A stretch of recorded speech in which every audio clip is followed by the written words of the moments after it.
ભરૂચ જિલ્લાના નેત્રાંગ ખાતે આદિવાસી ગૌરવ સંમેલનનું ભવ્ય આયોજન કરવામાં આવ્યું હતું। આ સંમેલનમાં નાયબ મુખ્યમંત્રી હર્ષ સંઘવી, મંત્રી નરેશ પટેલ, સાંસદ મનસુખ વસાવા અને ધારાસભ્ય રીતેશ વસાવા સહિતના અગ્રણીઓ મોટી સંખ્યામાં ઉપસ્થિત રહ્યા હતા। સંમેલન પૂર્વ નાયબ મુખ્યમંત્રીએ નેત્રાંગમાં ભવ્ય રોડ શો કર્યો હતો, જેમાં મોટી સંખ્યામાં જનમેદની ઉમટી પડી હતી। સંમેલનને સંબોધતા નાયબ મુખ્યમંત્રી હર્ષ સંઘવીએ જણાવ્યું કે ભરૂચ એટલે પ્રાચીન સમયનું ભૂગુ કચ્છ, એનું એક આગવું મહત્વ છે।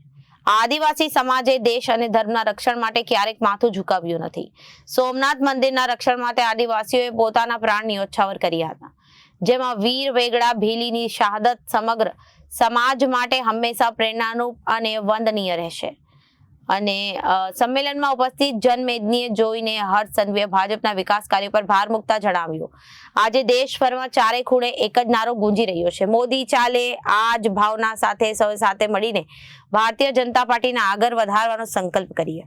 સંમેલન અને રેલી દરમિયાન આદિવાસી સમાજના લોકોમાં ભારે ઉત્સાહ જોવા મળ્યો। મોટી સંખ્યામાં લોકોની હાજરીથી નેત્રાંગનું વાતાવરણ કેસરીમય બન્યું હતું।